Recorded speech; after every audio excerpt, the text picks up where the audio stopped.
자, 세 번째 썰 한번 가보도록 하겠습니다. 댓글 컨텐츠고 영상 제목. 자신은 하늘의 별이라고 착각할 수 있지. 알고 보면 별이 아니다. 벌이었다는 걸 빨리 인지해야 인생 망하지 않는 길인데. 라는 영상에 달린 댓글입니다. 여러분 어릴 때 장래희망 적었죠. 장래희망. 뭐 적었습니까? 네. 뭐 평범하게 회사원, 공무원 적는 사람도 있는데 뭐 대통령 아니면 뭐 CEO, 뭐 사업가, 네. 뭐 이런 거 적는 사람도 있어요. 근데 그분들이 진짜 적은 대로 그렇게 되었을까? 여러분 동창을 뭐 나이 먹어서 만날 게 있을지 모르겠지만 만나면 사실 장래희망과 전혀 상관도 없는 일하는 분들이 대부분이에요. 대부분. 장래희망 말 그대로 희망이야, 희망. 네. 희망이에요.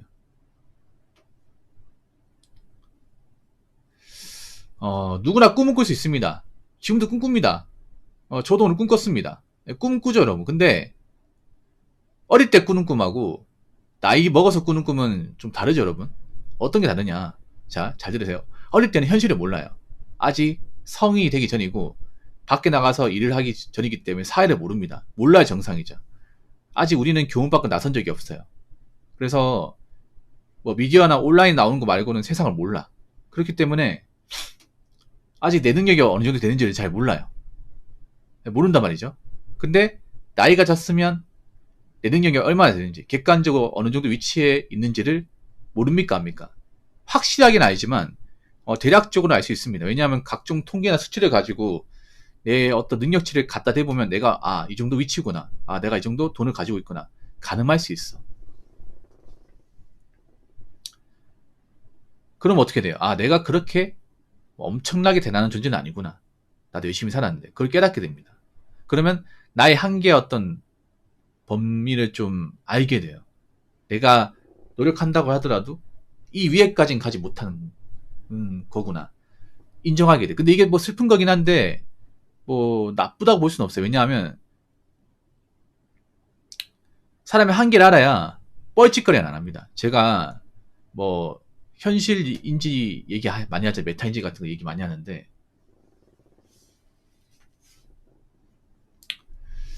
그런 얘기 왜 하냐면요. 사람이 한계를 알아야 그 안에서 어떻게 살아갈 방법을 강구합니다. 물론 한계라는 거 받아들이는 게 슬픈죠, 여러분. 나는 이것보다 좀 더 돈 많이 벌고 싶고 나 이것보다 좀 더 좋은 데 살고 싶은데, 근데 우리가 나이 먹을 때를 먹었다는 건 더 이상 가능성이 그렇게 많지 않다는 거예요. 그렇지 않습니까? 내가 나이를 먹었다는 그만큼 뭔가 이제 해볼 수 있는 어떤 시기보다 이제 할 수 없는 시기가 다가오고 있다는 거죠. 그러면 내가 지금 이 사회에서 인정할 거 인정하고 받아들일 건 받아들여야 됩니다. 근데 요즘 받아들이지 못하는 사람들이 많이 있어요, 이게.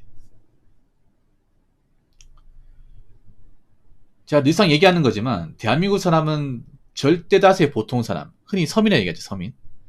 서민들이 다수를 차지하고 있습니다. 이건 크게 다르지 않을 겁니다. 우리나라만 그런 게 아니야. 일본도 그렇고 중국도 그렇고 자본주의 나라는 다 그래요. 자본주의 나라는 대부분 절대 다수가 보통 사람이에요. 예. 보통 사람은 항상 돈이 아쉽고 제한된 급여를 받습니다. 그렇기 때문에 이 자본주의에서 뭔가 좀 모든 걸 다 누리는 데는 한계가 있습니다. 그렇죠, 여러분? 누구나 좋은 차를 굴리고 싶고, 누구나 어디 해외 가가지고 이제 휴양을 즐기고 싶고, 좋은 옷을 입고 싶고, 그리고 뭐 몸에 컴플렉스가 있으면 좀 고치고 싶고, 그러고 싶어. 근데 우리가 가진 재화는 한정적이잖아요. 우리가 버는 돈은 한정적이잖아. 뭐 누구는 뭐 코 안 세우고 싶고 턱 안 끄고 싶습니까? 컴플렉스 다 있잖아. 누구는 뭐 좋은 차 안 먹고 싶어요? 누구는 좋은 집에 안 살고 싶습니까? 다 그렇게 하고 싶어. 근데 내 능력이 거기까지 안 따라가잖아요.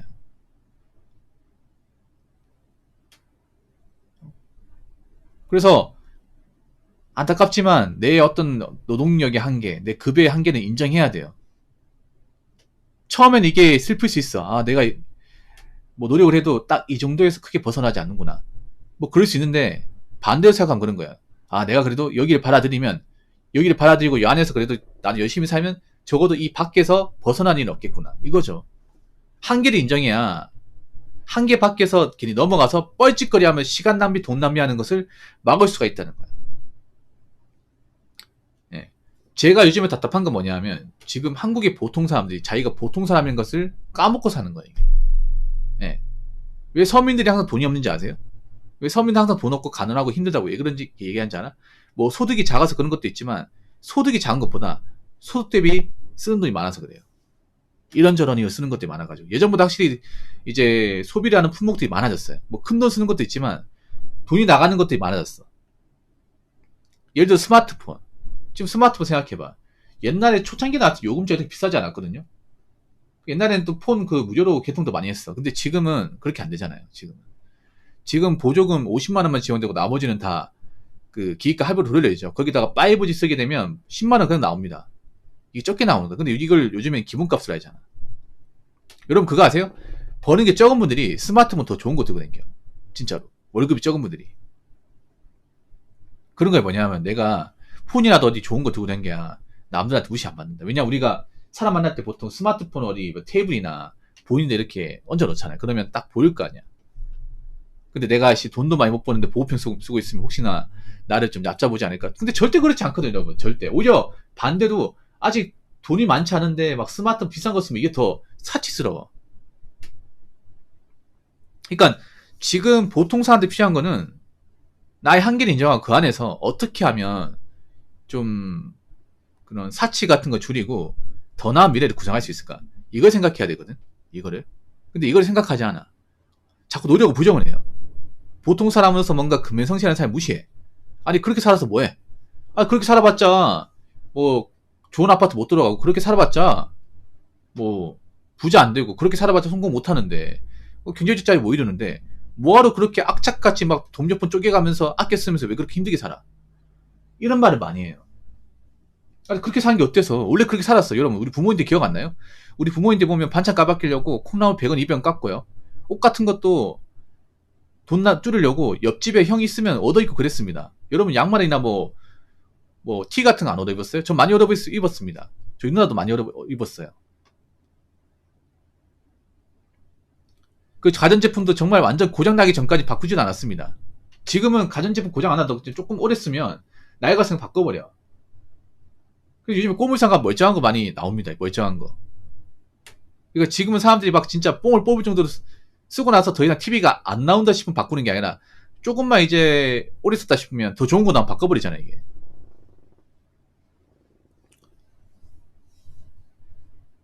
그러니까 사람들이 보면 자신들이 서민이라는 그 위치를 망각하는 것 같아요.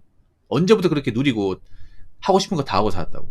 그러다 보니까 돈은 버는데 소비로 돈이 다 가다 보니까 남는 게 없어요. 남는 게 없으니까 지금 경기가 안 좋은데 이 버티기 힘든 거죠. 자, 댓글 한번 읽어보도록 하겠습니다. 평범한 기준도 너무 높아진 거죠. 남들이 이렇게 하는데 라 말하는 게 평범의 기준이라 생각하면 그 기준치들이 너무 높아요.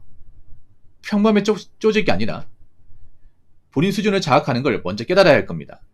대다수가 평범한 건 맞지만 본인 수준에 맞춰서 평범하게 살아야죠. 라고 적어졌습니다. 그러니까 지금 답답한 게 뭐냐면 지금 사람들은 평범하면 몰라요. 몰라. 그러니까 보통 사람처럼 사는 거 몰라요. 지금 사람들은요. 상류층의 삶을 자신들의 평범한 삶으로 알고 있어. 대다수가. 그러니까 지금 사람들이 착각하는 게 뭐냐면 준산층이면 센터가 아니에요. 준산층은 객관적으로 한 상위 15에서 20% 삶입니다. 근데 그 삶을 평범한 삶인 것처럼 인지하는 사람들이 많아요. 그럼 평범한 게 아니에요, 여러분. 언제부터 신축 아파트 9평짜리 80평짜리 아파트 빚 없이 살고, 그리고 언제부터 중대형 세단 몰고, 언제부터 부부 합산 소득이 1억이 넘고, 이게 어떻게 평범한 삶이야, 이게.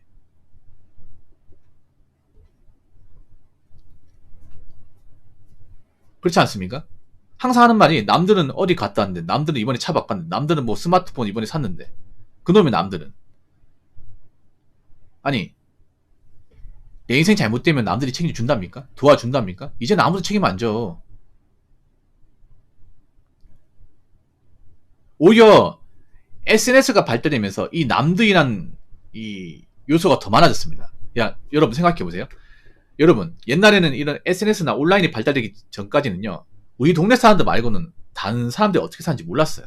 몰랐단 말이야. 근데 유튜브 생기고 인스타 생기고 스레드 생기고 네이버 카페, 블로그, 인터넷 뉴스, 커뮤니티 생기면서 사람들이 어떻게 됐냐? 자꾸 남의 삶을 봐.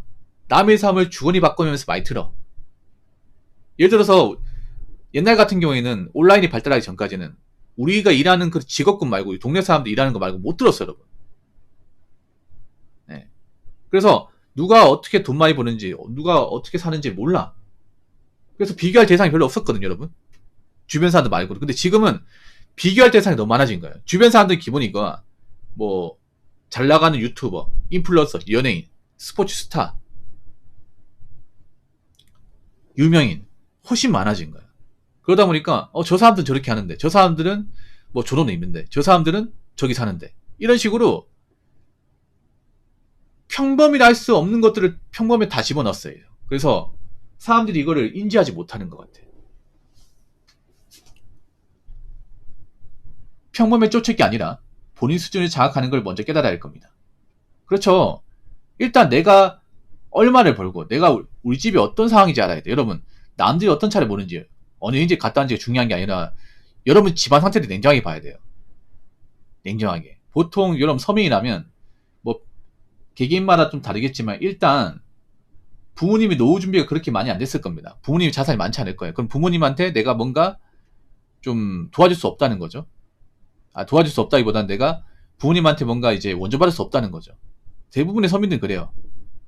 뭐 내가 집을 사거나 아니면 뭔가 좀 큰 돈 나갈 때 부모님한테 좀 보태주십시오 얘기를 못 합니다. 그렇죠? 그러면 어떻게 해야 돼? 내가 부모님한테 돈 못 받으니까 내 앞가림을 잘해야 돼. 내가 돈이 없으면 내 뒤가 없는 거야, 이게. 그럼 어떻게 해야 돼요? 내가 어떤 식의 일을 하든 어떤 식으로 돈을 벌든 모아야 됩니다. 모으는 건 당연한 겁니다. 근데 애초에 서민인 사람들, 별로 비빌 언덕도 없는 사람들이 돈을 안 모아요, 이게. 돈을 모은 사람은 모으고 비빌 언덕이 없는 사람은 안 모아. 비빌 언덕이 없기 때문에 더 악착같이 모아야 되거든요. 왜냐? 내가 문제 생기면 그 누구도 날 도와주지 못해요. 여러분 한번 생각해봐. 여러분 서민관 찾았어요. 근데 내가 코인 투자해가지고 이제 대출 받았는데 손실 봐가지고 빚이 1억이야. 그럼 가족들이 도와줄 수 있을 것 같아요? 어떻게 도와줍니까? 가족 사는 게 집 하나 전부 집 팔면 우리 가족들이 기권이 나왔는데 어떻게 도와줘, 여러분? 못 도와주잖아. 그렇기 때문에 일단 서민들은 자기 앞가림이 우선이에요. 자기 앞가림. 근데 자기 앞가림 못하는 사람들 많다니까. 그 앞가림 뭐예요? 일단 내가 내 역할을 다하고 그리고 내 미래 준비까지 내가 스스로 다하고 이게 포함된 말이거든. 근데 요즘에 보면 그냥 아무랑 해버리잖아. 예. 그래서 남들은 뭐 어디 갔다 오고 남들은 어떤 집에 살고 남들은 어떤 차를 보고 이게 중요한 게 아니라 나는 지금 우리 집안 환경이 어떻고 내 수준이 어떻고 내 돈이 어떻고 그리고 내가 고정적으로 나간 돈이 어떻고 그러면 내가 여기서 현실적으로 필요한 만큼만 돈을 쓰면 현실적으로 매달 모을 수 있는 돈이 얼마나 되고 내가 가진 직업으로 몇 살까지 일할 수 있고 이런 것들을 좀 냉정하게 구체적으로 살펴보는 게 중요합니다. 그러면 내가 이렇게 좀 일을 해서 이만큼 벌면 매달 얼마씩은 모을 수 있겠구나. 그럼 가면 되잖아. 그럼 그렇게 살면 되는 거야. 물론 이렇게 살면 남들이 하는 거, 남들 어디 갔다 오고 뭐 사고 하는 것들을 상당 부분 포기해야 돼요. 상당 부분. 맨 처음엔 서러울 수 있겠지. 근데 익숙해지면 괜찮아. 익숙해지면. 여러분 어릴 때 이제 집안이 어려워서 힘들게 돈 모아보신 분도 있죠. 처음에는 막 사람들이 막 좋은 거 가지고 다니고 뭐 좋은 차 몰고 다니면 부럽단 말이야. 나도 사고 싶은데. 근데 참아야죠. 근데 계속 참고 익숙해지니까 어떻게 돼요? 신경 안 쓰게 되죠. 뭐 그 사람이 차를 바꾸든 뭐 어디 갔다 오든 뭐 옷을 사든 뭐 그 사람 인생이지. 내 인생인가? 영향 안 받게 되잖아. 지금 사람들 피자는 그런 거야. 뭐 남들 어디 가든 그건 그 사람이지. 그 사람 일이잖아. 내 인생이 아니잖아. 그 사람이 알아서 하지. 내가 굳이 그 사람 한다고 따라할 이유는 없지. 이게 필요합니다. 한국 사람한테. 그러니까 뭐 남은 차 바꿨는데 걔는 차 바꿨겠지. 근데 난 차가 필요하지 않아. 걔가 샀다고 나도 사야 돼? 남들은 어디 여행 갔다 왔는데 뭐 그 사람도 갔겠지. 난 근데 아직 여행 생각이 없어. 안 갈 거야. 난 아직 여행 갈 만한 지금 상황이 아니거든. 나 아직 돈 모아야 되고 뭐 나중에 뭐 자기 잡고 여유가 있으면 갔다 오지. 그리고 남들 갈 때 난 가기 싫어. 우르르 따라가기 싫다니까. 거기서 한국 사람 만난 거 싫어. 나중에 내가 여유되고 시간 잘할 때 그때 한번 여유있게 갔다 올래. 이렇게 얘기할 줄 알아야 돼. 이렇게. 지금 한국 사람들은 그게 필요합니다. 자기만의 어떤 삶에 대한 어떤 지혜나 주관, 이 소신이 필요합니다. 그래서 제 방송을 보시는 분들은 자꾸 남들이 말한 그 평범에 자꾸 끼어 팔기식으로 들어가는 게 아니라 내 수준 안에서, 내 영역 안에서 남들한테 구애받지 않고 자율적으로 살 수 있고, 내가 그 안에서 뭔가 좀 재정적인 어떤 좀 덩어리를 형성할 수 있는 그런 삶을 영위하시기 바라겠습니다. 아시겠죠?